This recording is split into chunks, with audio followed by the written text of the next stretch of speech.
Sapat na ba ang pagkakaroon ng kayamanan upang matikman ang kasiyahan? Kung minsan ay ito ang nagiging dahilan ng pagbabago ng relasyon sa isang tao. Ang nakaraan sa season 1, hindi naging madali ang pagpapanggap ng dalagang si Diane bilang si Ella na hindi kagandahan at isang ordinaryong babae. At sa gitna nito ay hindi niya inaasahan na makikilala niya ang isang binatang matagal na palang may alam sa tunay niyang katauhan at nahuhulog na nga ang puso niya dito. Narito na po ang pinakahihintay nating season 2 ng magandang istorya ni Diane at Simon, naway sabay-sabay pa rin nating saksiyan ang kakaiba at nakakakilig na istorya ng ating bida. At sana po ay patuloy niyong suportahan ang channel na ito at huwag kalimutang mag-subscribe. Halos wala nang mahihiling pa ang dalaga.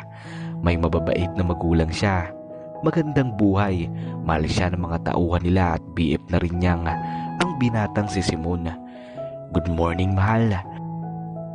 Nakangiting bulong ng binatang si Simon, sabay abot ng mapupulang rosa sa dalaga.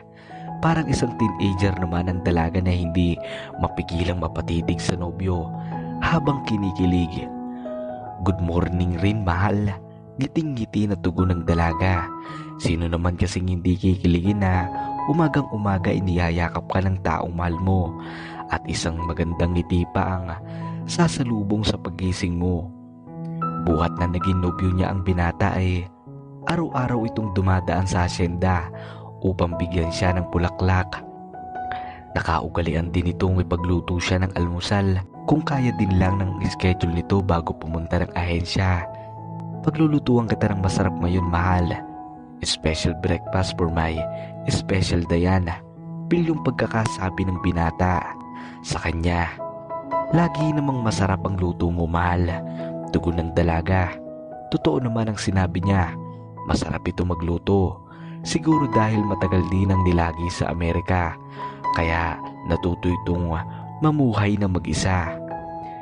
Special breakfast para sa mahal ko. Habang inaabot ni Simon ang plato na may laman na nakakatakam na almusal na umuusok pa. Hindi niya namalaya na malapit na pala ito sa kanya. Marahang hinawakan ng binata ang baba ng dalaga. Kaya magkapantay na ang tingin nila sa isa't isa. Napapikit na lamang ang dalaga nang makitang unti-unti nang lumalapit ang mukha ng binata sa kanya. Hinihintay na lamang ng dalaga na maramdaman ng labi ng binata nang biglang tumunog ang telepono, kaya natigilan silang dalawa. Bagya nagkatitigan ng dalaga at binata at natawa sa isa't isa. Oops, naudlot. Pilyong sabi ng binata kaya marahang hinampas ng dalaga ang makisig na bisig nito. Sandali lang ito, mahal, at bilis na bilis niyang sinagot ang telepono. "Oh, mami, napatawag ka," bungad ng dalaga. Biglang tumahimik ang dalaga at mariing nakikinig sa sinasabi sa kabilang linya. "Sige, mami, bye," paalam ng dalaga matapos ang pag-uusap. Ano ang sabi ng mami, mahal? Kinikilig na lang bigla ang dalaga sa narinig na tanong ng binata. Tinawag lang naman ng binata na mami ang mami niya. Hindi niya mapigilang matawa kapag naiisip na balang araw ay ito ang mapapangasawa niya. At sa panahong yun, siya na siguro ang pinakamasayang babae.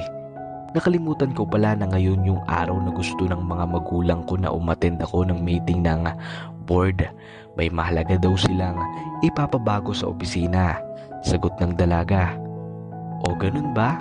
Sige, ako na maghatid sa iyo, mahal." Pagkatapos ngang kumain ay sabay na sila ni Simon na umalis ng bahay.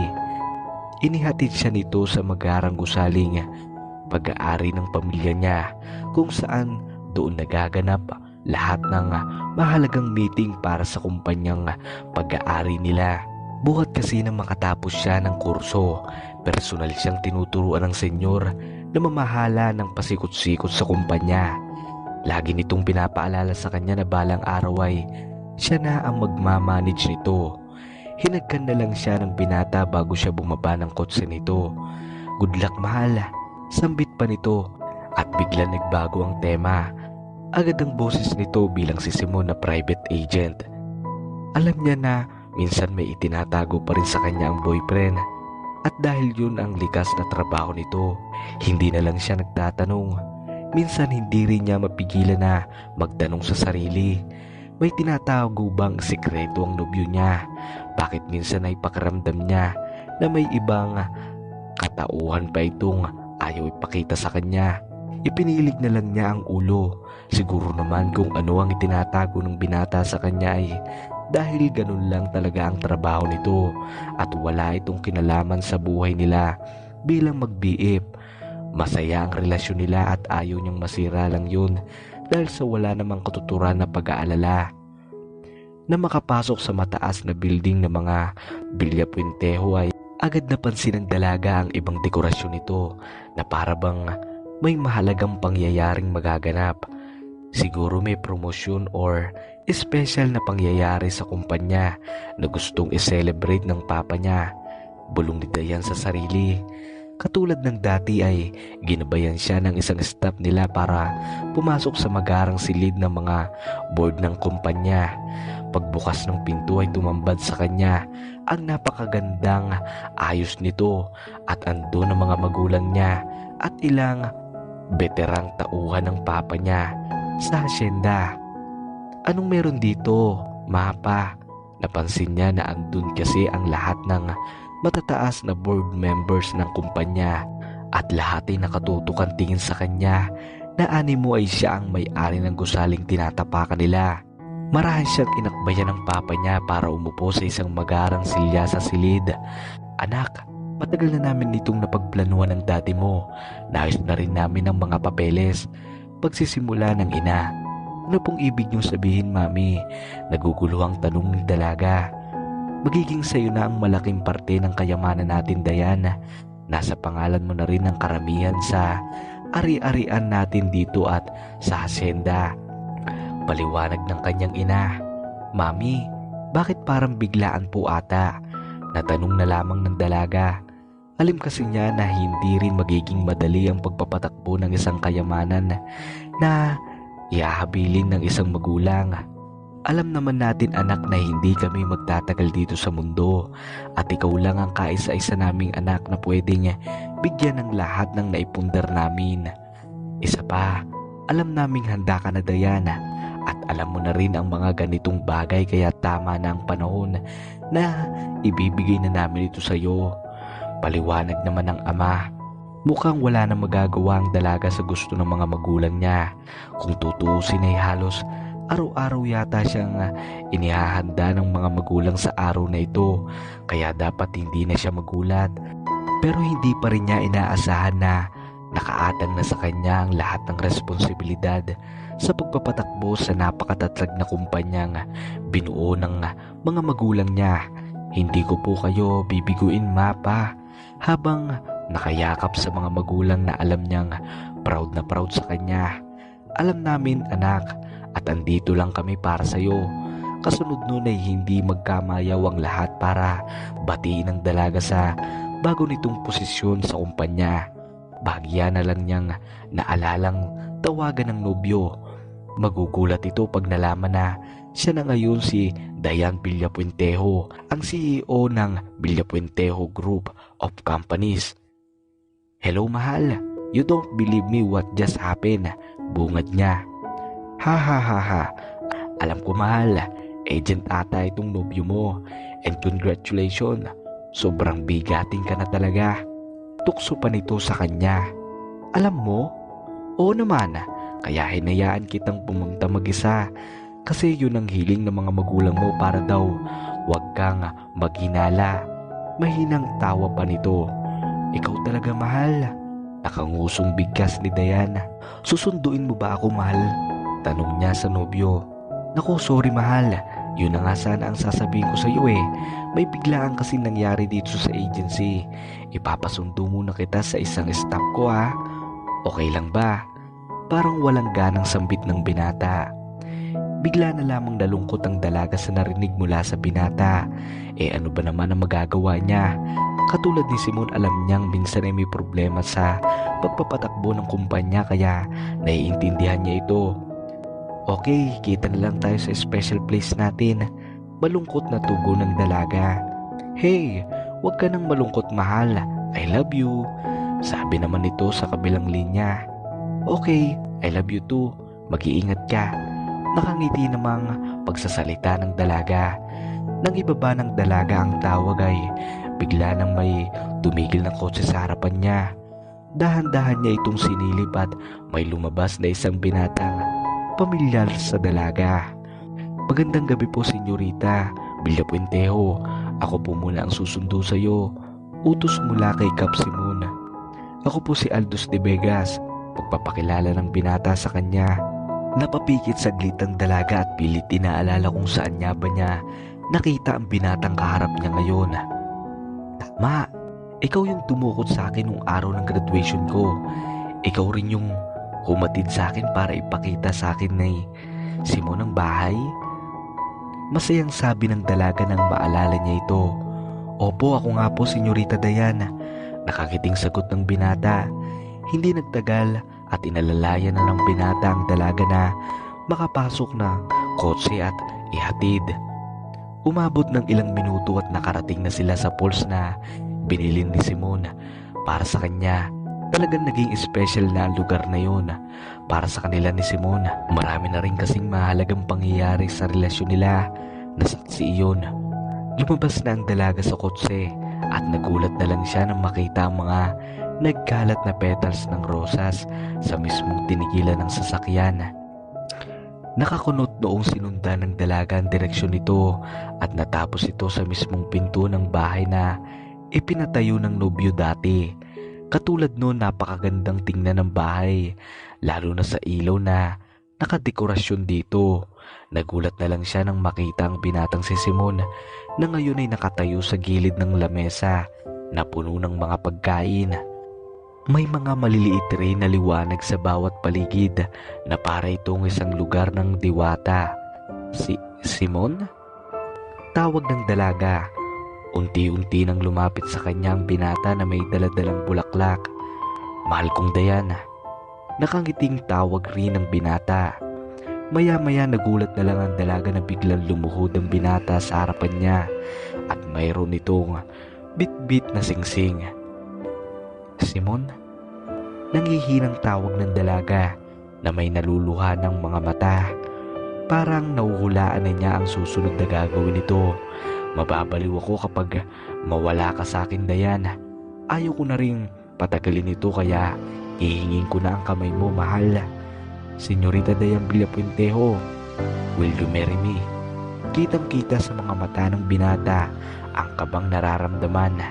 Unti-unti na lamang nagsituluan ang luha ng mga mata ng dalaga at mabilis na tumango sabay sabing oo sa binata. Nanginginig pa ang kamay niya habang isinusuot ng binata ang singsing na may makinang na nakakasilaw na bato. Mahal na mahal kita, Diana. Pangako, hindi kita iiwan. Bulong ng binata sa kanya na mas lalong nagpabilis sa kanyang puso. Hindi na makapagsalita si Diana. Sobra-sobrang saya ang nangyari sa buhay niya. Sa araw na ito, kasalukuyan na ngayon nakaupo ang dalawang magkasintahan. Ilang araw na ang nakalipas buhat ng mag-engage sa kanya si Simon at hindi pa rin mapigilang hangaan ng singsing sa daliri niya tuwing makikita niya ito. Kinikilig ka pa rin ba, mahal kong Diana? May pilyungiting pagkakasabi ng binata. Nagulat naman ang dalaga at nagpatay mali siya. Sinong kinikilig? Hindi ako kinikilig Pagsisinungaling ng dalaga. Kaya natawa na lamang ang binata. Kumain ka na nga lang sa espesyal na niluto ko, mahal. Baka mapaamin pa kita kapag natikman mo ang niluto ko. Nakangisi pa rin sabi ng binata kaya mas pinili na lamang ng dalaga na tikman ang niluto ng mapapangasawa niya. Napangiti siya nang isiping mas magaling pang magluto ang binatang si Simon sa kanya. Kaya pangako niya sa sarili na mag-aaral siya magluto para pag naging asawa na niya ito ay siya naman ang magluluto para dito.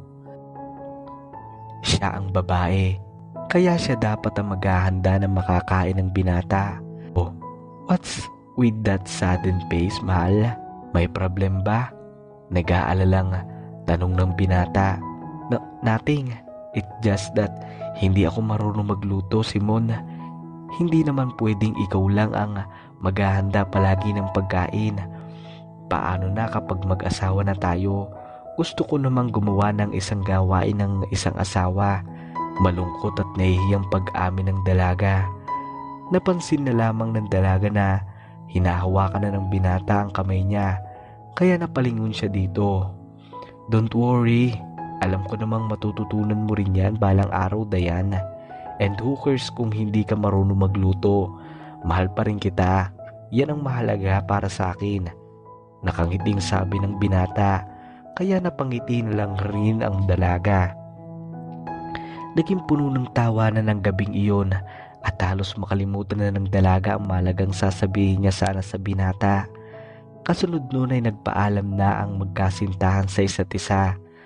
Unang araw ngayon ni Dayan bilang CEO ng Hacienda at lahat ng Villapuentejo Group of Companies. Marami-rami na siyang dapat matutunan at pirmahan, kaya alam niyang magtatagal siya sa opisina. Huwag mo na akong sunduin mamaya, mahal. Magpapasundo na lang ako sa driver kasi mukhang maraming kailangang tapusin sa opisina. Ang totoo, medyo nag-aalala pa rin siya kung kaya ba talaga niyang pamunuan ng malaking responsibilidad na nakaatang na sa kanya. At isa pa, sa hindi niya may paliwanag na dahilan, hindi pa rin niya maisip kung bakit ang aga namang ibinigay sa kanya ng mga magulang ang pamamahala dito. Mabilis ngang lumipas ang oras para kay Diana sa dami ng kailangang tapusin sa opisina. Hindi na niya namalayang tanghalian na pala. Kung hindi pa tumunog ang telepono niya, si Simon ang tumawag, kaya kahit tinatamad ay kinuha niya ang telepono. Mahal, you won't believe what just happened. Halatang masayang sambit ni Simon sa kabilang linya. You are now looking at the new director of Roland Agency. Wow, congratulations, mahal. Mukhang magiging busy tayo pareho nito. Kung tutuusin ay formalidad na lang naman ang kailangan para sabihin siya ang direktor ng ahensya. Nung isang taon pa halos siya na ang nagpapatakbo nito. Sa hiling na rin ng ama nito. Oo nga, mahal. Pero don't worry, sisiguraduhin natin na hindi makakadlang sa oras natin bilang mag-asawa ang mga trabaho natin. Okay, mahal, sagot ng dalaga. Umiti na lang siya kasi alam naman niya na talagang gagawa ni Simon ng paraan na magkaroon sila ng oras para sa isa't isa. Isa yun sa hinahangaan niya sa nobyo. Talagang ipinapakita nito na siya ang prioridad nito kahit pa nga gaano ito kabisi sa trabaho. Kinaumagahan nagising si Dayan na medyo mabigat ang pakiramdam. Gabing-gabi na siyang nakauwi galing opisina at hindi na rin sila nagkita ni Simon tulad ng napagkasunduan. Agad niyang iminulat ang kanyang mga mata at para nagtatakang napansin na hindi pa siya tinatawagan ng nobyo. Nakasanayan niya kasi na maaga pa ay nasa hacienda na ito bago pa lang ito tumuloy sa Roland Agency. Hindi naman niya naaalala na nagpaalam ito kagabi na hindi makakadaan. Nanlulumong bumangon ng dalaga at aakma na sanang tatayo nang biglang tumunog ang telepono niya. Good morning, mahal, bungad ng binata na nasa kabilang linya. Nasaan ka? Malungkot na tanong ng dalaga. Pasensya ka na, mahal, may emergency lang kasi nangyari. Hindi ako makakadaan sa hacienda ngayon.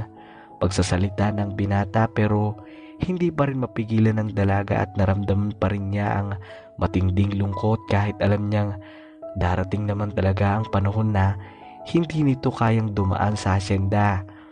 Inisip na lang niya na ilang panahon na lang at mapapangasawa na niya ito at magsasama na sila sa isang bubong. Okay, mag-iingat ka dyan, nasabi na lamang ng dalaga. As always, mahal, magpapakasal pa tayo. Dahil sa sinabi ng binata, Napangiti na lamang ang dalaga habang nakatitig sa daliri niyang may singsing. Yes, magpapakasal pa tayo. Bakas sa boses na sagot niya sa nobyo. Narinig ng dalaga na parang natatawa na lamang ang binata. Oo, babalik ako, Dayan. I love you, my precious Dayan. Ikaw ang dahilan kung bakit masayang mabuhay, Dayan. And I can't wait to spend my rest of my life with you. Madamdaming sabi ng binata. I love you too, Simon. Nakangiting tugon ng dalaga hanggang sa naputol na ang linya. Nang matapos sa pagkain at pag-aayos ay naghanda na rin siyang pumasok sa opisina. Kagaya ng inaasahan ng dalaga, ang kasamahan ni Simon na si Aldous ang naghatid sa kanya papuntang hasyenda. Katulad ng nakaraang araw, mabilis na lumipas ang oras para kay Diana. Paano ba naman ay hindi matapos-tapos ang bagay na kailangan niyang gawin at maraming bagay na kailangan niyang pagdesisyonan. Naisip ng dalagang sorpresahin ng nobyo. Doon siya sa bahay sa Falls de Derecho pagkatapos ng trabaho. Alam niyang madalas dito magtigil ang nobyo kaya siguradong masusupresa ito pagdating niya. Agad niyang kinuha ang cellphone niya at tinawagan ng binata. Gusto niyang masigurado na mauuna siya doon. Halos makailang tawag na ang dalaga ngunit walang sumasagot na binata. Nakaramdam ng matinding kaba ang dalaga. Paano kasi ay hindi naman ganoon ang nobyo. Kahit gaano ito kabisi ay tumatawag ito pabalik. Naisip na lang niya na baka sobrang busy ito. Direktor na itong ng Rolon Agency kaya mas marami na itong responsibilidad. Na makarating sa Paul's house ay halos patakbong pumasok ang dalaga sa bahay.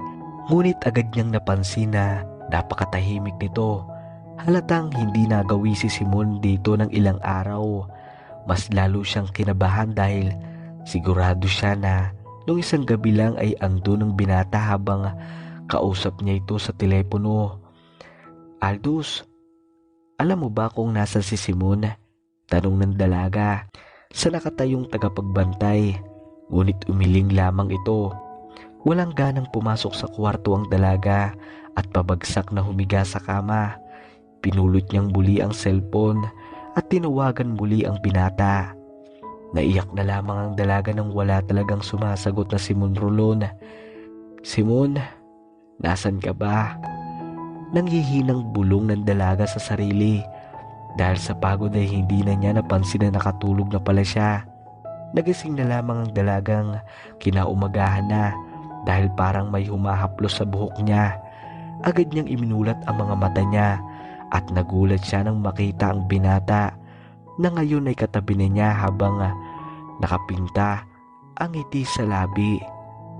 Simon, gulat na tawag ng dalaga. Good morning, mahal. Nakangiting bati ng binata. Agad bumangon ang dalaga at diretsong humarap sa nakangiting si Simon. Paano mo naman nagawang umiti ng ganyan? Alam mo ba kung gaano ako nag-aalala sa iyo kagabi? Hindi ka man lang sumasagot sa tawag ko.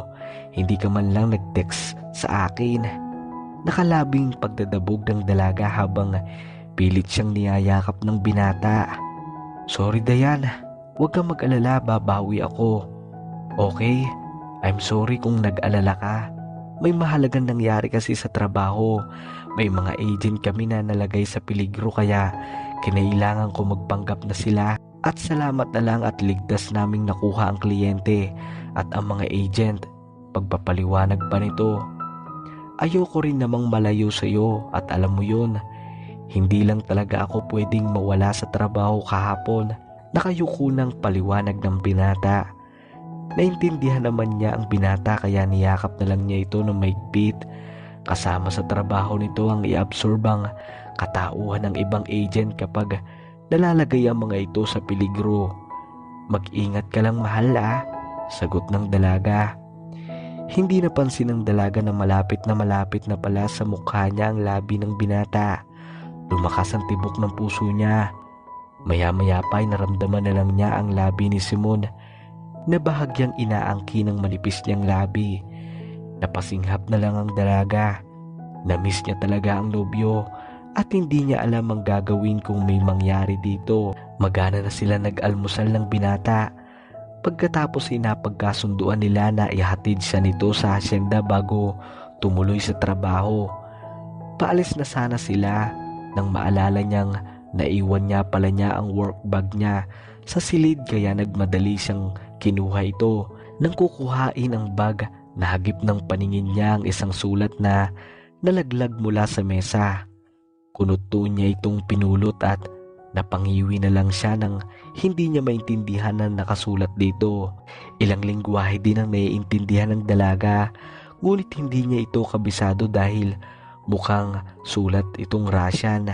Isinuwalang bahala na lamang ito ng dalaga at ibinalik sa mesa kung saan ito nakalagay. Siguradong kay Simon ito, at dahil iba't ibang klase ng nasyonalidad ang kliyente nito, isa siguro ito sa mga yon. Kaya lang bakit andito iyon? Kumpara sa trabaho ito ni Simon, isa sa pinakamatinding policy ni Simon ay ang privacy ng kliyente niya. Kaya napaisip siya kung bakit andun ang sulat na iyon. Tatanong pa sana niya kay Simon kung ano ito. Nang paglabas ay napag-alaman niyang nakaalis na pala ito. Pagkatapos nitong makatanggap ng emergency na tawag, pinasabi na lang nito na sorry dahil hindi na ito nakapagpaalam. Ano kaya ang nakitang papel ng dalaga? Ano kaya ang ibig sabihin ng nakasulat roon? Dahil sa sobrang busy ng araw ay nakalimutan na ni Dayan ang sulat na nakita niya na sulat Russian. I'm sure wala lang yun, bulong ni Dayan sa sarili kapag naaalala ito. Nakatawag na rin si Simon sa kanya at ipinaliwanag na talagang malaking emergency ang tawag, kaya hindi na niya nahintay ang dalaga. Pero nangako ito na siya ang mismong susundo sa dalaga pagkatapos ng meeting niya sa hasyenda. At dahil sa nararamdamang excitement ng dalaga, mabilis at maaga niyang natapos ang mga gawain niya sa hasyenda at hinihintay na lamang niyang sunduin siya ng binatang si Simon. Hi Miss Villapuentejo, handa ka na bang maging Mrs. Rolon? Nakangiting salubong ng binata sa dalaga. Sa bahagyang nakabukas na pinto ng magarang kotse nito, naramdaman na lamang ng dalaga ang bigla ang pag-init ng kanyang pisngi. Kung ano-ano na lang kasing patama ang iniisip ng binata, at ito namang si Dayan ay hindi mapigilan ang sariling hindi kiligin. Tigilan mo na nga ang mga paganyan mo, Simon, namumulang saway ng dalaga. Pero halata nag-e-enjoy tuwing maglalambing si Simon. Bakit kinikilig ka ba, Maysun? Mrs. Rolon? Pilyong sabi ng binata. Hindi na nakapagsalita ang dalaga. Maya-maya lang ay lumabas na ang binata sa kotse at pinagbuksan siya ng pinto at inalalayan siyang pumasok dito.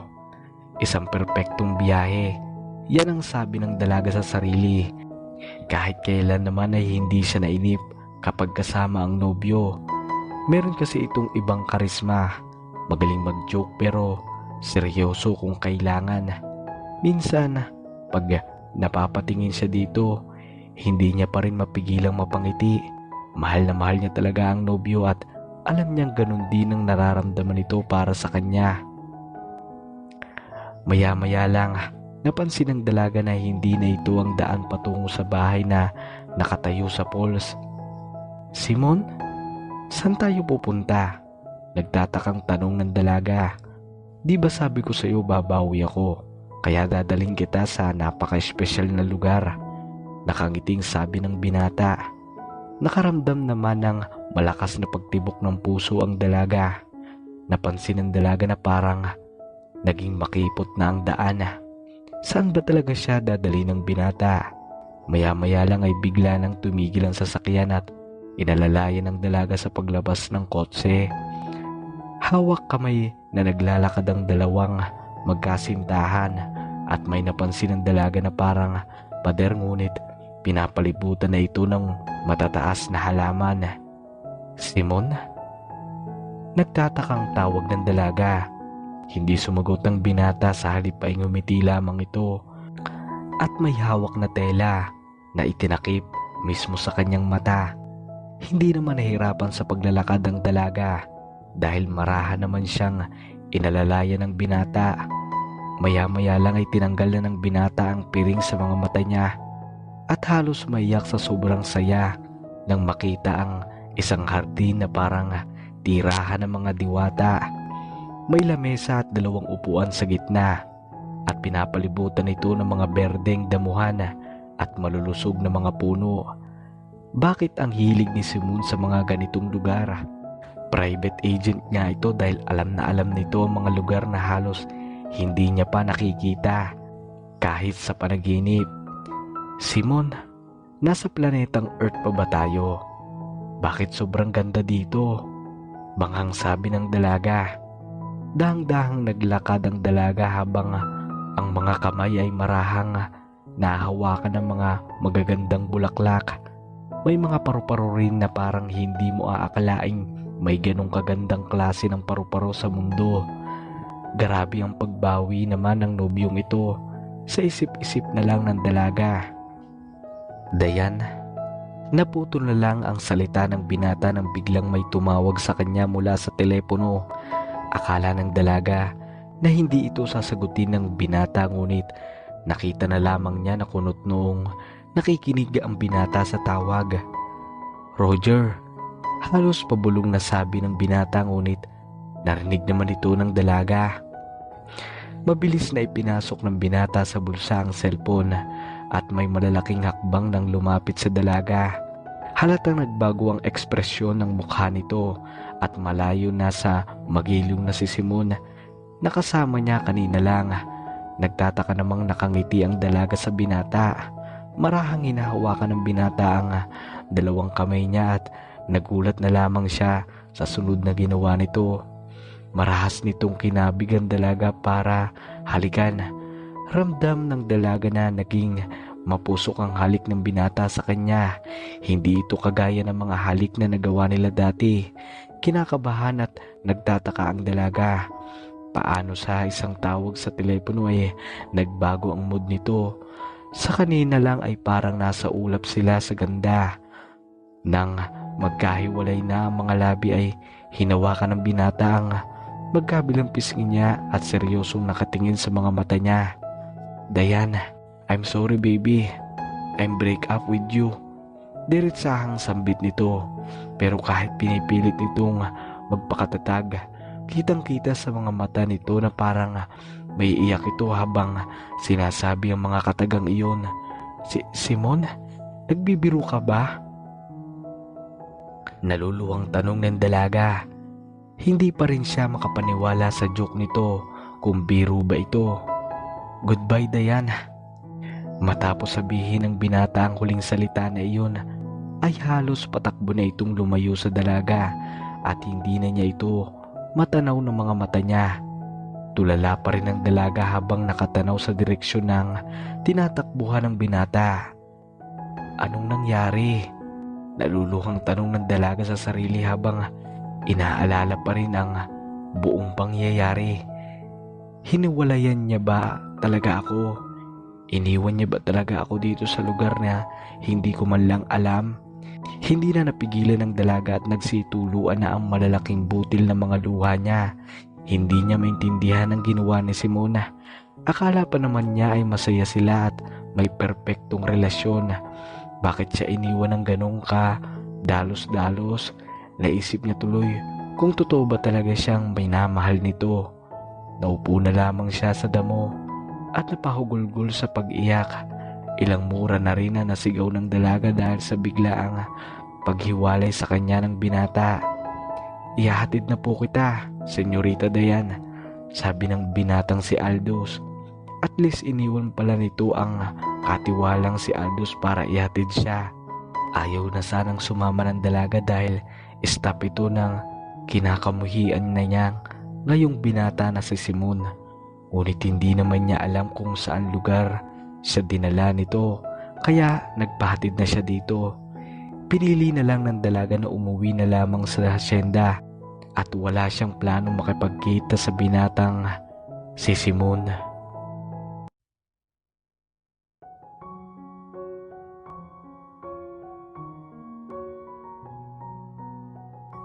2 taon na rin ang nakalipas, ngunit hindi pa rin nalilimutan ng dalaga kung paano siya iniwan ni Simon. Hindi na rin kasi ito nagtangkang magpaliwanag sa kanya, buhat ng araw na iniwan siya nito sa malaparaisong lugar na iyon. At dahil galit at namumuhi sa binata, hindi na rin siya nagtry na alamin ito. Kahit minsan alam niyang gusto ng mga magulang na kausapin siya tungkol sa binata. "Dayan, ready ka na ba?" Narinig niyang boses ng isang pamilyar na binata galing sa labas ng kwarto niya. "Oo, malapit na," anunsyo ng dalaga habang sinisilip sa huling pagkakataon ng kabuuan niya. Suot lang naman niya ang isang gold v-neck silk slip dress paired with her gold necklace na may pendant pa at bit-bit pa ang golden pouch niya. Hinayaan niya ring nakalugay ang maiksi na niyang buhok. Nagpagupit na kasi siya simula nang makamove on siya sa binatang si Simon. Na makalabas sa kwarto ay nakita na lamang niya na halos maluha na ang mata ng bagong kasintahan niya ngayon na si Keaton, na ngayon ay nakatutok na sa kabuuan ng dalaga. Si Keaton ay ang kababata niyang kaibigan na kakauwi lang galing sa France. Nagkita ulit sila nang minsang umattend siya ng meeting ng kumpanya sa France. Buhat nun ay masugid itong nanligaw sa kanya. Sigurado nga dahil gustong-gusto niyang makalimutan si Simon. Isama pa ang napaka-romantic ni Keaton, kaya pagkatapos ng halos 1 taong panliligaw ay sinagot niya ng oo ang binatang si Keaton. "Dayan, bakit yan ang suot mo? Pagpipistahan ka ng mga tao sa party." Napansin na lamang ng dalaga na panay iwas na ang tingin ng binata sa kanya. Tinignan ng dalaga ang suot niya. "Wala namang masama sa suot ko, Keaton." Yun lang ang napansin niya kay Keaton. Hindi katulad ni Simon na malaki ang tiwala sa kanya at sa mga choice niya, na kahit kailan ay hindi nito binago kung ano siya. Si Keaton ay mas demanding at kahit pananamit niya ay may sinasabi ito. Malambing na humawak ang dalaga sa braso ng binata at naglalakad na sila patungo sa nakaparadang kotse ng binatang si Keaton. Sasakay na sana ang dalaga sa kotse nito nang mahagip na mga mata niya si Aldous na masama ang tingin sa binatang si Keaton. Hanggang ngayon ay sa kanya pa rin ito nagtatrabaho dahil kahit paano nakakagaan ng loob ito sa kanya. Katahimikan lang ang pumupuno sa espasyo ng biyahe. Naalala na tuloy ng dalaga ang kapag nasa biyahe sila ng kasintahan niya noon na si Simon ay halos puno ito ng tawanan at kalokohan. Sweet naman itong si Keaton. Iba nga lang kumpara sa makulit at lambing ni Simon. Tumigil ang sasakyan sa isang malaking gusali at halatang puno ito ng mayayamang tao. Base sa mga sasakyan na nakaparada sa driveway, unang lumabas si Keaton at pinagbuksan siya ng pinto. Agad namang sinabit ng dalaga ang kamay niya sa makisig na braso ng binata at sabay na naglalakad sa daan na may pulang carpet. Napansin ng dalaga ang ilang mga mata na nakatingin na sa direksyon nila. "Sabi ko naman sa iyo, pagtitinginan ka na lamang ng mga tao dahil sa suot mo," bulong ng binata sa kanya. "Bakit pangit ba ang suot ko, Keaton?" Nakangusong tanong ng dalaga. Nakita ng dalaga ang bahagyang paglunok ng binata habang nakatingin sa suot niya. "Masyado kasing sexy, Diana," komento ng binata na parang naiinis na sa atensyon na nakukuha niya. Na makapasok sa loob ay hindi na napigilang mamangha ang dalaga. Sobrang laki ng lugar at malinaw na talagang pinaggagastusan ng pagtitipong ito. May lumapit sa kanila na parang businessman kagaya rin ng nobyong si Keaton, kaya sandali muna lumayo ang dalaga at binigyan sila ng privacy. Nang may dumaang waiter sa harap ni Diana, ay walang kahirap-hirap siyang kumuha ng isang baso ng wine. Sa gitna ng pag-inom ng dalaga, halos may tapon niya ang iniinom niya ng may mahagip na napakapamilyar na mga mata na seryosong nakatutok sa direksyon niya. Simon? Gulat na banggit ng dalaga. Halos takasan siya ng malay na mapagtantong ito nga ang binatang minahal ng sobra pero iniwan siya na parang wala lang. Anong ginagawa nito dito? At alam ba nitong andun din siya? Bigla na lang pumilis ang pagtibok ng puso ng dalaga habang nakatutok lang sa binatang may asul na mga mata na nakatingin ng diretsyo sa kanya. Si Simon? Wala sa sariling banggit ng dalaga. Ngayon niya lang napagtanto na ang lakas pa rin ng dating sa kanya ng dating nobyo. Bigla niyang naisip kung gaano sila kasaya noon at kung gaano siya alagaan nito. Napapikit siya nang maalala ang malamyos nitong yakap at halik sa kanya, lalo pag naglalambing ito. At ang nakakainis, ngayon niya lang napagtanto na mahal pa rin niya ang dating nobyo. Hindi pwede ito. Iniwan ka na niya nang walang paalam. Marahas na bulong ni Dayan sa sarili. Napatingin ulit si Dayan sa direksyon ni Simon. Parang nalulunod siya sa pamamaraan ng pagtingin nito. Bakit parang may nakikita siyang lungkot sa mga mata nito? At kung kilala niya pa rin ito, katulad ng dati, parang gusto nitong puntahan siya at yakapin. Halos mapatalon na lamang ang dalaga nang may biglang humawak sa bewang niya. Okay ka lang ba, Dayan? Bulong ni Kiton sa kanya, kaya pilit siyang ngumiti sa kasintahan. Halika at marami nagtatanong sa nag-iisang si Dayan Villapuentejo. Sambit pa nito. Palihim na nilingo ni Dayan si Simon bago tuluyang sumama sa nobyong si Kiton. Para nag-aapoy ang likod niya dahil sigurado siyang nakatitig sa kanya si Simon kahit hindi niya ito nakikita. Marami-rami na ring tao ang nakasalamuha nila at ipinakalala sa kanya ni Kiton. Ang iba pa nga ay halos hindi na niya matandaan ang pangalan. Isa sa hindi niya paboritong parte ng pagiging CEO ng Villapuentejo Group of Companies ay ang umaten sa sandamakmak na mga parties. Hindi lang talaga siya nag-i-enjoy sa mga ganitong events. O Mr. Rolon, inaasahan kong makikita ka dito. Kamusta ka na? Formal na sabi ni Kiton sa walang reaksyon na si Simon. Pakiramdam niya ay binuhusan siya ng malamig na tubig ng oras na yon. Iniiwasan niyang mapalapit kay Simon. Pero isang di pa lang ang layo nito sa kanya. Amoy na amoy niya pa rin ang pamilyar na amoy ng pabango nito na animoy pinipilit siyang hilahin sa nakaraan. Hindi niya mapigilang i-imagine ang katawan nito, ang matipuno at malamot na balat nito na dati ay malaya niyang nayayakap. Ano ba itong pinag-iisip ko? Pamurang sabi ni Dayan sa sarili. I'm good and I can see you're with a beautiful company.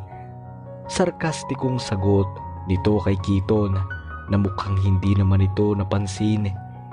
Hindi maintindihan ni Dayan ang nararamdaman.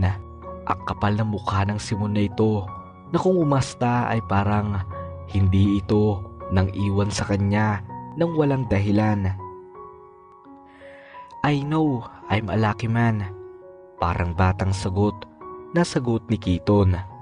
Nahagip ng mga mata ng dalaga ang pagyukom ng kamao ng binatang si Simon dahil hindi alam ang gagawin ay malambing na lang niyang nilingo ng nobyo at marahang hinawakan ng dibdib nito at bahagyang niyakap na ikinagulat ng nobyo. Hindi kasi siya sweet dito kaya parang natulala ito sa ginawa niya. Pero buo ang loob niya. Ipaparamdam niya kay Simon na masaya siya na nagkamali ito nang iniwan siya. Honey, nagutom na tuloy ako. Let's eat. Extrang sweet niyang sabi habang mas lalo pang niyayakap si Kiton na parang nagugustuhan naman ang ginagawa niya. And it's nice to meeting you, Mr. Rolon. Sarkatikong baling niya kay Simon. Pagkatapos ng pagpapaalam ng dalawang binata ay marahan na niyang hinila ang nobyo. Wait Dayan, what's the hurry? Nakangising sabi ni Kiton. O gutom na talaga ako, palusot na sagot ni Dayan. Na makahanap ng mauupuan, halos walang ganang kumain ng dalaga. Paano ba naman kasi mukhang hindi na natanggal ang titig ng binatang si Simon sa direksyon niya. Gusto pa sana magtanong ng dalaga kay Kiton kung paano sila nagkakilalang dalawa, ngunit mas pinili na lang munang manahimik. Pakaramdam ni Dayan ay hindi na niya kayang i-enjoy ang parte na iyon. Ang presensya ni Simon ay sapat lang para ipaalala sa kanya ang lahat ng masasakit at masasayang alaala nito. Marami siyang gustong itanong dito, pero natatakot siya. Kapag nakaharap niya ito ay maglalaho lahat ng sama ng loob niya dito, dahil sigurado siyang hanggang ngayon ay mahal na mahal pa rin niya ang dating nobyo. Dahil busy na rin si Kiton sa ibang mga tao, doon ay napag-alaman muna ni Dayan na magpunta ng powder room. Ang totoo ay gusto lang niyang makawala sa ingay ng party. Gusto niya munang makawala sa titig ni Simon na kahit nakatalikod siya ay ramdam niya pa rin dito. Sa gitna ng paglalakad ng dalaga, bigla na lamang siyang nahilo at mukhang umiikot na ang paningin niya. Napakarami atang nainom kong alak, bulong ng dalaga sa sarili at diretsyong pumasok sa banyo.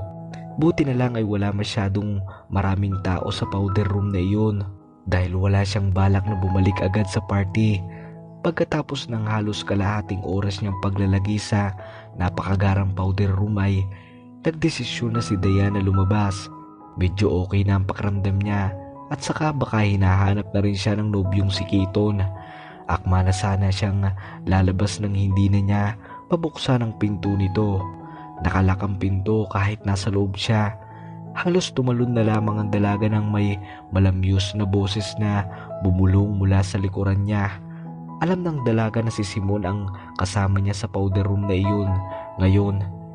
"Hi Dayan," sambit ng pamilyar na boses na yun. Halos matumba siya sa gulat. Pagkarinig ng boses na yun, biglang gumuhit ang kuryente sa buong katawan ng dalaga. Idagdag pang napakalapit niya ngayon sa binatang si Simon. Anong ginagawa nito dito? Nagtatakang tanong ni Dayan sa sarili. At paano nito nabuksan ang pinto?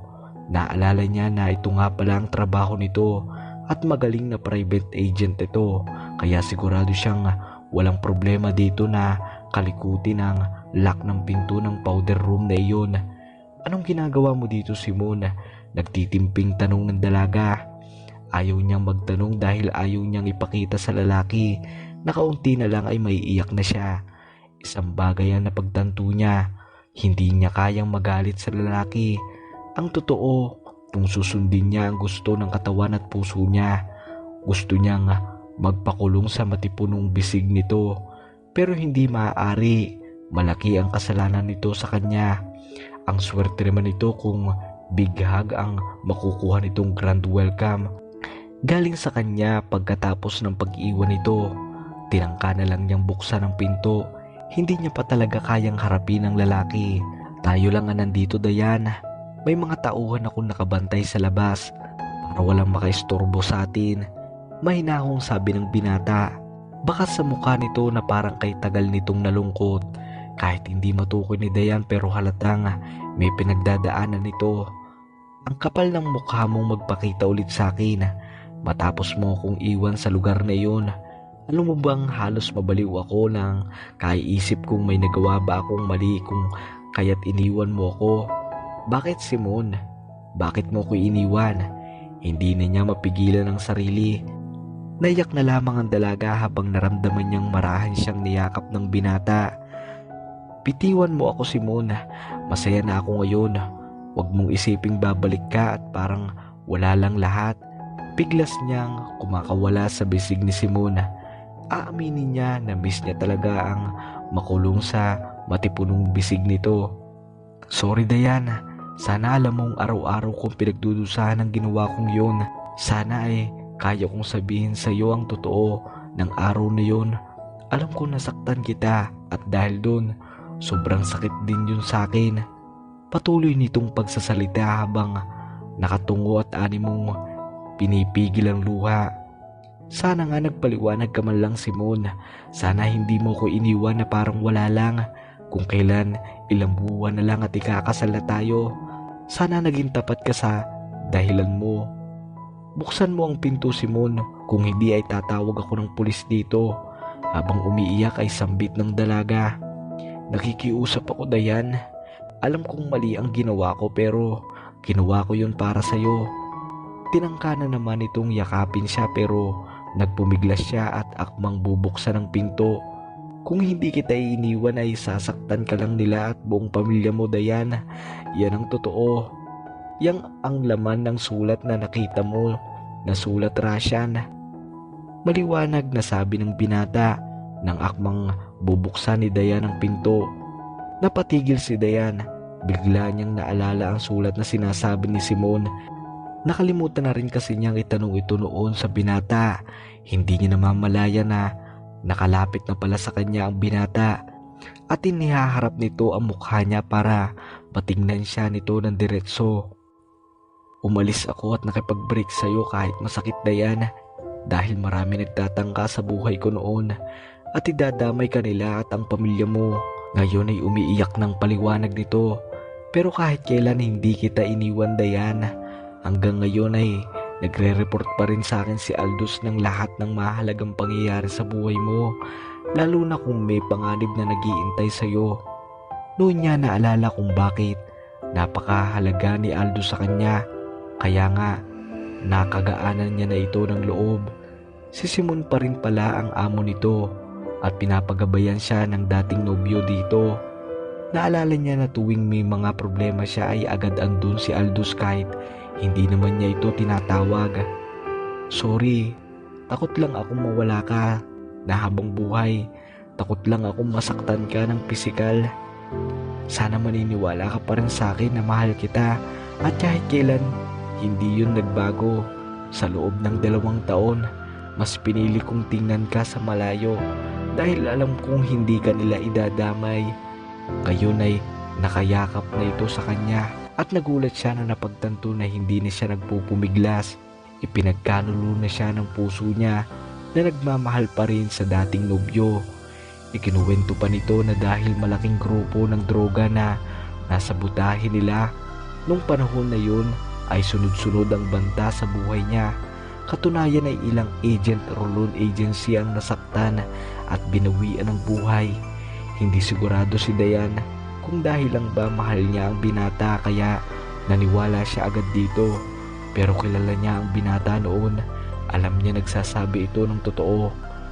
Hinawakan ni Simon ang baba ng dalaga at masuyong inilapat ng labi sa naghihintay na labi ng dalaga na hindi naman na nagpupumiglas pa.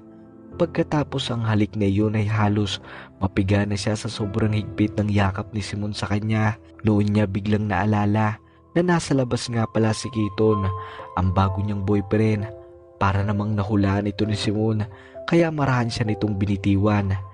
Bago lumabas ng pinto ay niyakap siya ulit nito na tinigon naman niya.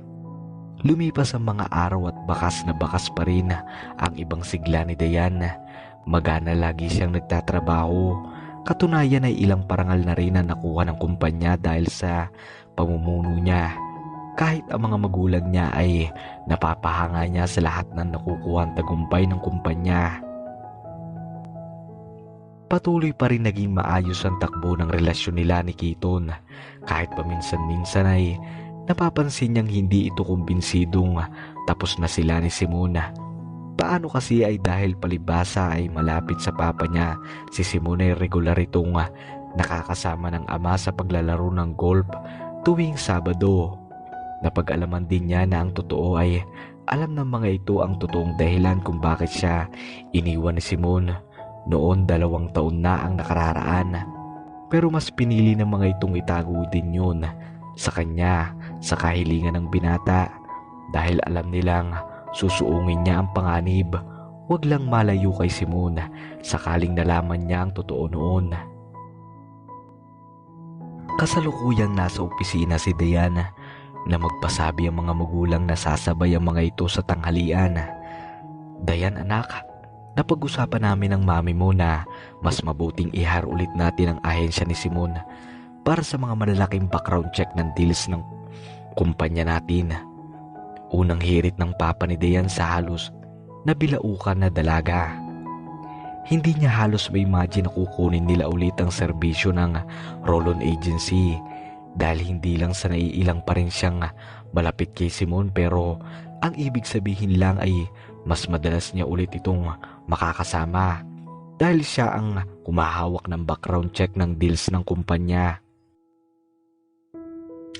Pero pa, hindi ba masasaktan naman natin si Keaton? Alam ng papa niya na pareho ang linya ng trabaho ni Simon kay Keaton. Isa rin itong may-ari ng private investigator sa bansa. Ang kaibahan lang ay nagsisimula pa lang ito at hindi katulad ng roll-on agency na subok at marami ng kliyente. Pero masipag si Keaton, alam niya ang kaya nitong paluguin ang kumpanya nito. But I want the best for the company and for my only treasure. Maintindihan naman siguro yun ni Keaton dahil businessman din naman siya, and dahil ang sabi niya mahal ka niya kaya dapat wala sa kanyang problema yun. It's just a business. Dagdag pa ng matanda na parang hindi maitago ang iyamot sa kasintahan. Hindi kasi lingid sa kanya na hindi nagugustuhan ng mga magulang niya ang pagiging demanding ng nobyo. Kaya nakukumpara nila ang binata kay Simon. May mga pagkakataon pa nga na parang hayagang sinasabi ng mga ito sa kanya na putulin niya ang relasyon niya kay Keaton. Wala na rin nagawa si Diane sa kagustuhan ng papa niya. Tama rin naman niya ito. Kailangan ng kumpanya nila ng the best agency. After all, it is strictly business lang naman. And you don't care to tell me first. Parang sasabog na pula ng mukha na bigkas ni Keaton nang ibalita niyang ang ahensya na ulit ni Simon ang hahawak sa lahat ng background check para sa Villapuentejo Group of Companies. Pakaramdam niya ay kaya nitong pigain ng basong hawak nito kung hindi lang ito nagtitimpi. Keaton, hindi naman yun personal eh. It's business. Pag-alo niya sa binata. No, Diane, halatang halata namang mahal na mahal mo pa rin ang lalaking iyon. Kaya ginagawa mong dahilan ng kumpanya para makasama siya ulit. Nanilisik ang mata na bigkas nito. Stop it, Keaton. Hindi ka na nakakatuwa. Parang may iyak na banta ng dalaga. Anong karapatan niyang pagdudahan siya ng gano'n ni Keaton? Samantalang ginagawa niya ang lahat para hindi makasama si Simon kahit aaminin niyang hirap na hirap siya. Para namang natauhan si Keaton at bigla nagbago ang ekspresyon ng mukha nito.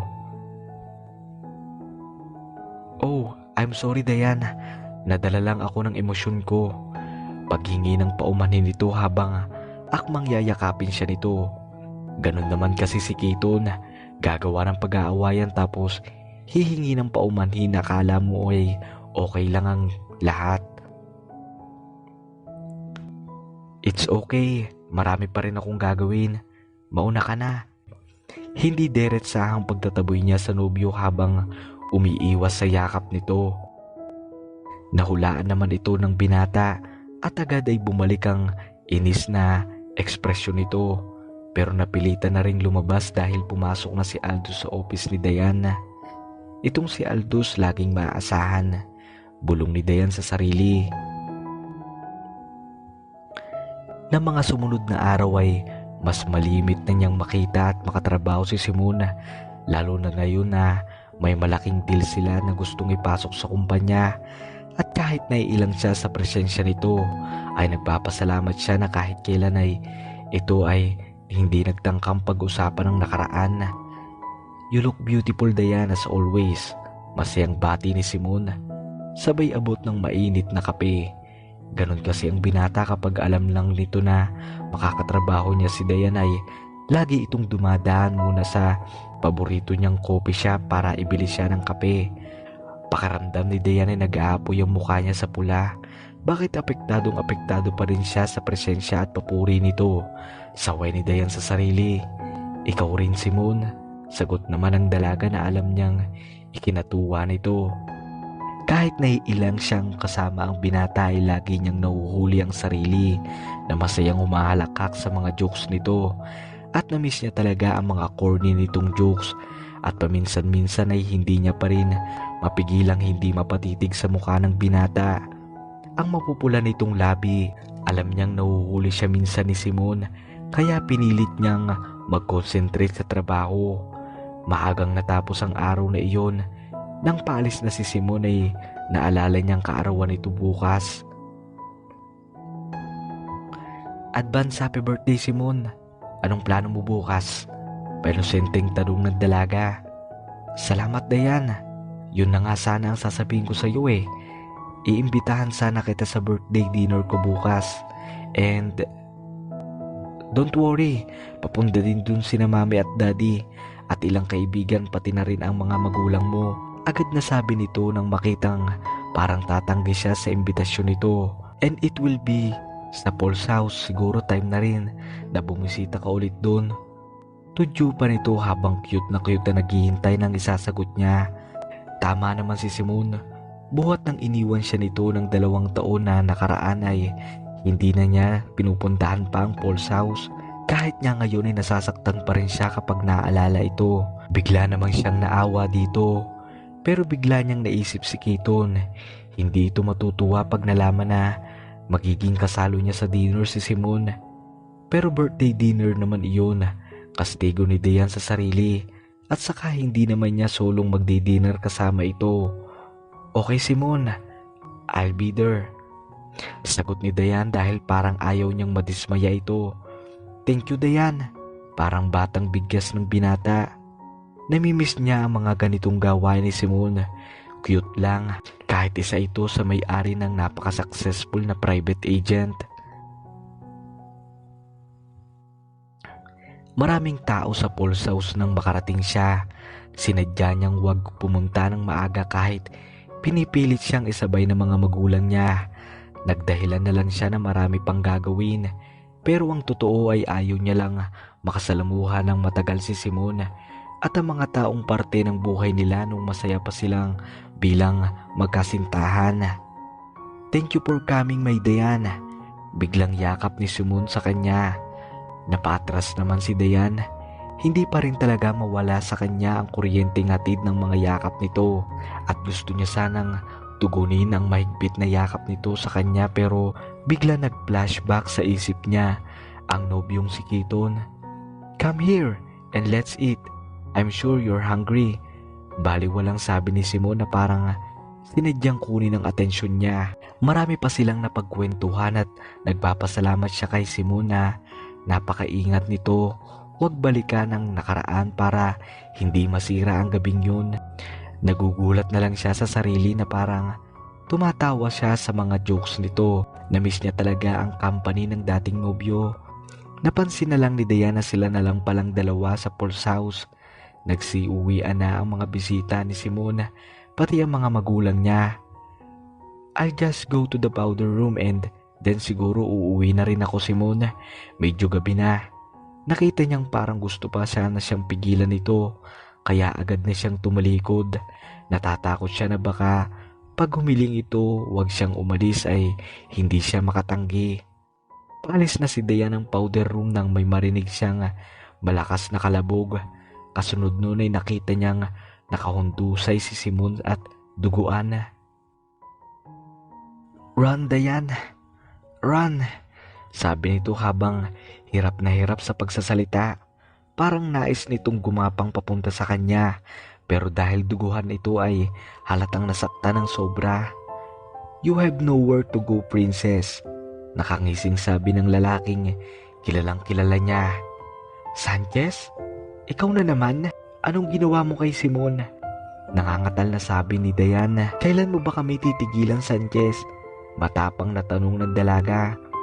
Kapag nakuha ko na ang kayamanan ninyo, senyorita. Bagyang hinawakan ng matanda ang baba niya kaya marahas niya itong tinanggal. Hindi ka pa ba nakukontento sa kayamanan mo, Sanchez? Totoo nga sabi nila. Puno ka nga talaga ng kasakiman. Para namang mas lalong nasiyahan ito sa pagpapakita niya ng galit. Alam niyo na ang gagawin kay Simon. Utos nito sa mga malalaking lalaki na nakapaligid sa binata. Pinili niyang magpumiglas habang Paulit-ulit na tinatawag ang pangalan ni Simon. Kitang-kita niya na paulit-ulit at salitang sinasaktan ng mga tauhan ni Sanchez ang binata hanggang may ipinaamoy sa kanya ang lalaki na nakahawak sa kanya at tuluyan na siyang nawalan ng malay. Naalimpungatan ng dalaga at halos hindi niya maigalaw ang katawan. "Nasaan ako?" tanong ng dalaga sa sarili. Sigurado siyang nasa isa silang gusali. At wala siyang matandaan kung paano siya nakarating doon. Ang huli niyang naaalala ay sinakta ng mga tauhan ni Sanchez si Simon pagkatapos ay may ipinaamoy ang mga ito sa kanya dahilan para makatulog siya. Bigla niyang naalala si Simon. Ano kaya ang nangyari dito? At ano ang kawalang hiyaang kaya ang ginawa ng mga tauhan ni Sanchez dito? Bigla siyang kinalibutan sa naisip na posibleng ginawa ng mga ito dito. Takot na takot siya para sa binata na mahal niya pa rin hanggang ngayon. "Gising ka na pala, prinsesa," sambit ni Sanchez na mas lalong nagpakabog ng dibdib ng dalaga. Nakatayo na ito sa harapan niya na nakangising parang siraulo. "Wala ka talagang puso, Sanchez," galit na sigaw ng dalaga. Tumawa lang ito sa kanya at dahan-dahang lumapit sa kinauupuan ng dalaga. "May puso naman ako, senyorita. Hindi nga lang gumagana ng mabuti." Nakakainsultong sagot ng matandang Sanchez. Napansin ng dalaga na malapit lang ang pagmumukha ng matanda sa mukha niya. Kaya ginawa niya ang pagkakataon na duraan ang mukha nito dahil sa sobrang galit na nararamdaman niya. Iritadong umayos ng pagkakatayo ang matanda at marahas na pinunasan ng muka. "Ang bastos mong bata ka!" Galit na sigaw ng matanda kasabay ang malakas na pagsampal sa dalaga na ikinatumba ng inuupuan niya. Napapikit na lamang ang dalaga sa sobrang sakit na nararamdaman. "Yun lang ba ang kaya mo, Sanchez?" Paghahamon ng dalaga. Sasampalin na sana siya ulit ng matanda nang biglang bumukas ang pinto ng silid na kinaroroonan nila. Halos mapasigaw si Dayan nang makita ang duguan na si Simon na nakaladkad ng mga tauhan ni Sanchez. Parang wala na itong malay pero pinipilit nitong gumalaw at akmang inaabot siya. "Simon," mahinang bulong ng dalaga sa sarili. Awang-awa siya sa binata. "I'm sorry, Simon. Dahil sa akin, sinaktan ka nila." Hindi napigilang iyak ng dalaga. "Don't worry, Dayan. Aalis tayo dito." Kahit alam niya nagsisinungaling ito, napangiti siya sa sinabi nito. Kasi si Simon talaga, kahit nasa panganib sila ay nakukuha pang magbiro. "I love you. I don't stop loving you." Hirap na bigkas ni Simon. "I know, Simon. And I love you too. Salamat naman at nandito ka na, Rolon." Pagitan ni Sanchez nang nagtangkang abutin ni Simon ang kamay niya. "Tingnan natin ang tapang mo, Simon. At huwag ka mag-alala. May inimbita pa akong isang bisita." At kasunod nun ay inuluwa ng kalawanging pinto si Keaton. "Oh my gosh, Keaton. Sinaktan ka rin ba nila?" Alalang bigkas ni Diana. "Oh, don't worry, Diana. They won't try." Parang hindi naman takot na sagot ni Keaton. At ipinagtataka niya na parang hindi ito takot kay Sanchez at sa mga tauhan nito. Nilapitan siya ng nobyo at binigyan ng halik. Napangiwi ang dalaga dahil parang hindi niya kilala ang halik na yon. Parang ibang tao si Keaton. Pero hindi lang niya matumbok ang pagkakaiba nito. Kasunod nun ay napansin niya na parang binigyan ni Sanchez ng senyas ang tauhan niya na damputin si Simon. Pero hinayaan nilang maglakad ng ayos si Keaton. Bakit ganun si Keaton? Parang hindi na ito ang lalaking kilala niya. Ibang-iba na kasi sa dati ang reaksyon nito sa muka. Kung ang Keaton na nakilala ng dalaga ay palangiti at mainin, ngayon ay parang ang dilim nito at nakakatakot na Keaton na. "Oh, ang ganda nito." Dalawa nagmamay-ari sa makapangyarihang ahensya sa bansa, nagsama-sama sa isang lugar para lang tulungan ang isang dalagang Villapuentejo. Parang baliw na pagkakasabi ng matandang Sanchez, kaya napakuyom na lamang ang kamao ng dalaga. Sana naman sundin mo ang napag-usapan, Sanchez. Sa oras na makuha mo na ang kayamanan ay pakakawalan mo na sa amin si Diana. Napansin ni Diana na kulang sa diin ang pagkakasabi ni Keaton at parang hindi naman naapektuhan si Sanchez. Oo naman. Gising tugon ni Sanchez. Maya-maya lang ay nakita niyang may pumasok na lalaki at may dala itong isang malaking suitcase. Sige, permahan mo ito. Marahas na abot nito kay Simon at palihim na tinadyakan pa nito ang binata. Ngayon niya napagduktong-duktong ang mga kasunduang sinabi ni Keaton kanina. Ay isasalin ni Simon ang pagmamay-ari na multimilyoner nitong ahensya sa gunggong na si Sanchez. Isasalin ko sa iyo lahat ng karapatan sa ahensya ko, Sanchez, kung pakakawalan mo si Diana. Buong tapang na sagot ni Simon. Nagpakawala ng malakas na tawa si Sanchez. At anong gagawin mo kung hindi? Ang hindi niya lang maintindihan ay kung bakit si Simon lang ang sinasaktan nito. Si Keaton ay nakatingin lang sa kanila. Hindi ito takot pero mukhang hindi rin ito komportable. Nakahawak lang ang mga tauhan ni Sanchez dito pero mukhang hindi naman mahigpit katulad ng hawak kay Simon. Minsan pang sinaktan at pinilit ng mga tauhan ni Sanchez si Simon para permahan ang mga papeles na itinatapon nito sa harap ng binata. Alam niyang nasasaktan ito pero pinipilit nitong ipakita sa dalaga na okay lang siya. Ilang sandali pa ay nakita niyang pipirmahan ni Simon ang mga papeles. Alam niya nagkakamali ito dahil sa puso ni Sanchez ay siguradong hindi nito sila pakakawalan ng buhay kahit nasa kanya na ang roll-on agency at hindi nga siya nagkamali. Napakamasunurin mo talaga, Simon. Lahat ay isusuko mo para kay Diana. Napangiwi naman si Diane pero gustong gusto niyang hawakan ng dating nobyo. Si Keaton naman ay kita niyang parang galit at kuyom ang kamay. Pero pasensya na, kagaya nga ng sinabi ng senyorita natin, wala akong puso kaya hindi ko matutupad ang ipinangako ko sa inyo. Patuloy na pagsasalita ng matandang si Sanchez. Sa hindi inaasahang sandali ay nakita niyang biglang hinablot ni Simon ang baril sa isa sa tauhan ni Sanchez. Napakabilis ng pangyayari. Nakita na lang niya ay nakahandusay na ang tatlo sa mga tauhang nakapaligid sa kanila. Napapikit na lamang ang dalaga nang marinig pa ang malalakas na putukan ng baril. Nahagip na lamang ng mga mata ng dalaga ang papalapit na binatang si Simon sa direksyon niya. Paika-ika ito pero parang bigla na bigyan ito ng panibagong buhay. Gusto man sana niyang umiyak sa tuwa ngunit pinigilan niya muna ito. Na makalapit na ang binata sa kanya ay agad nitong tinanggal ang pagkakatali sa kamay at paa niya. Huwag kang mag-alala, mahal. Aalis tayo dito. Napansin niyang wala na doon si Keaton. Bigla siyang natakot na baka ito naman ang sinaktan ni Sanchez. Agad tumango ang dalaga. Bilang sagot, maya-maya lang ay mabilis siyang binigyan ng baril ng binata. Kaya nanlaki na lamang ang mga mata niyang nakatutok dito. Simon, hindi ako marunong gumamit nito. Gulat na sabi ng dalaga. Madali lang yan, Dayan, tingnan mo ko.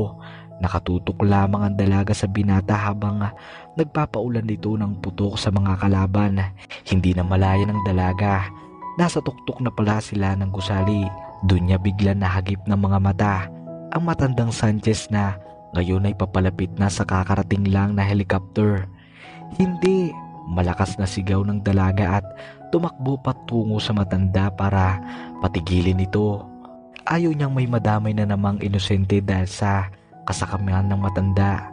Kailangang matapos na ang kawalangyaan ng sakim na Sanchez na ito. Dayan, narinig ng dalaga ang malakas na sigaw mula sa binatang si Keaton, ngunit hindi niya ito pinansin. Mabilis na tumakbo ang dalaga at sa sandaling abot kamay na niya ang matanda ay agad niya itong hinawakan sa braso. "Kailan ka ba titigil, Sanchez?" Malakas na sigaw ng dalaga, ngunit malakas na itinulak lamang siya ng matanda kaya marahan siyang napahiga sa sahig. Nanlaki na lamang ang mata ng dalaga nang makitang nakasakay na ang matanda at lilipad na ang helicopter. Nang makitang dahan-dahan ang tumataas ang sasakyan, panghipapawid ay agad niyang hinuwakan ng paanan ng sasakyan at naisama siya nang lumipad dito. "Anong ginagawa mo dito, senyorita? Gusto mo bang magpakamatay?" Natatawang sabi ng matanda. Nanginginig siya sa takot pero kailangan niyang tapusin ang kasamaan nito. Bagya niyang nasilip ang baba at nanlaki na lamang ang mga mata niya nang makitang dagat pala ang babagsakan niya kapag nagkamali siya ng kilos. Hinilip muli ng dalaga ang pinanggalingang gusali at nakita niyang maraming pulis na ang paparating. Huminga ng napakalalim ang dalaga at muli tumingala para matingnan ang mukha ng matanda. "Kung magpapakamatay ka, Dayan, tutulungan na kita," gising sabi ng matanda. "Wala ka na rin kwenta sa akin. Nasa akin na ang precious agency ni Simon at isusunod ko na ang mga magulang mo at ang kayamanan ninyo."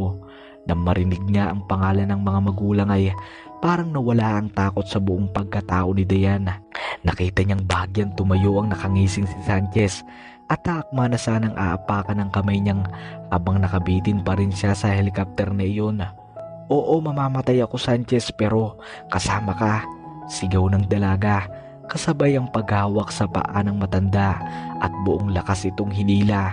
At kasunod nun ay ang pagputok ng baril na siguradong dahil sa takot ay nakalabit niya habang nakikipagbuno kay Sanchez. Nakita ng dalaga ang paglaki ng mga mata ng matanda at magkasabay silang nahulog sa gitna ng malalim na dagat. Napangiti na lamang ang dalaga at pumikit. Mabilis niyang inalala ang panahon nung unang pagkikita nila ng binatang si Simona. Ang araw na ipinakita nito ang malaparaisong talon, ang araw na nagyayang magpakasal sa kanya si Simona at ang muling pagkikita nila kanina. Kasabay ng pagmulat muli ay ang mga luha nagsimula ng magsitakasan sa kanyang mga mata. "Hayop ka, Diana!" galit na sigaw ng matanda. "Paalam, Simona," nakangiting sabi ng dalaga at bumagsak na sa malalim at malamig na karagatan kasama ang bangkay ng matandang si Sanchez.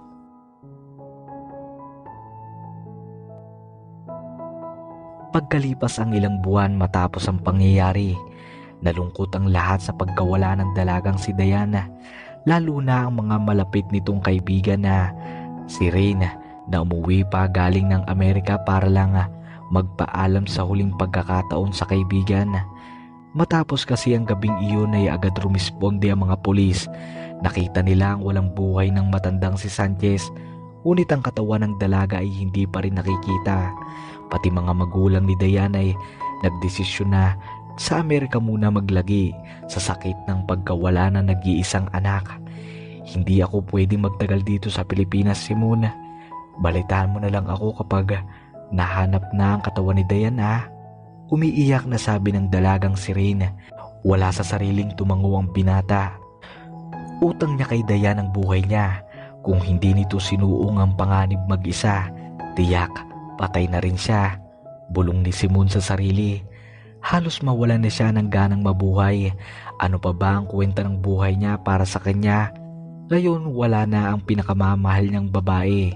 Pero hindi siya pwedeng mawala ng pag-asa dahil malakas ang kutob niya na buhay pa si Diana at ipinangako niya sa sariling gagawin niya ang lahat para makita ulit ito. Kuyom ang kamay na sabi ni Simon sa sarili. "Aalis na ako, Simon." Pagpapaalam ni Kiton sa binatang si Simon. Pagkatapos ng insidenteng iyon ay parang mabilis lang ding natanggap ni Kiton nang wala na si Diana. Katuwiran nito ay ayaw ni Diana, balungkot sila sa pagkawala nito. Sumakay na sa magarang kotse ang binatang si Kiton at matiwasay na nagmamaneho patungo sa airport. Maya-maya lang sa gitna ng pagmamaneho nito ay biglang tumunog ang cellphone. "Sir Keaton, okay na po ang lahat sa pagbalik niyo sa France," anunsyo ng tauhan ng binata. "Good," tipid na sagot ni Keaton at mabilis pinatay ang telepono. Pagkatapos ng matiwasay na biyahe ay nakarating na rin si Keaton sa destinasyon niya sa France. Mabilis naman siyang sinalubong ng mga tauhan niyang pagkarating sa magarbong bahay na inuwian niya. Na makapasok sa marangyang bahay ay hindi mawala sa mukha ng binata ang balawak ng ngiti sa labi. "Namiss ba ako ng dayan ko?" Naputol na lamang ang salita ng binata at mabilis na napatakip sa bibig. "Sino si Dayan, Keaton?" Inosenteng tanong ng dalaga na nasa harapan niya. Agad na umiling ang binatang si Keaton at marahang hinawakan ang pisngi ng dalaga. "I mean, kamusta na ang pinakamamahal kong asawa?" Nakangiting tanong ng binata. Tipid nang umiti sa kanya ang tinawag niyang asawa at binigyan siya ng matipid na yakap. "Namiss kita, Andrea," nakangusong sabi ni Keaton sa babaeng tinatawag niyang asawa.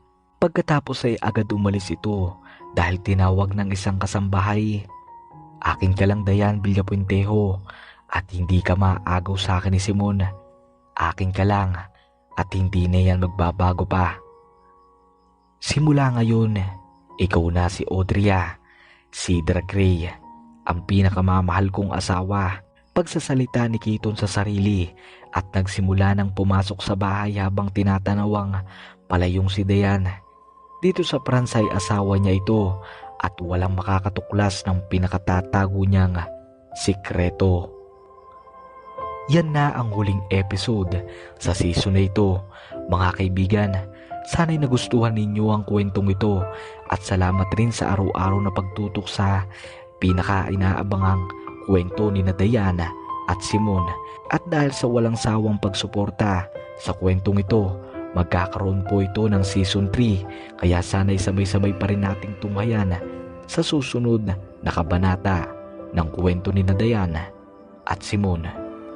Peace out.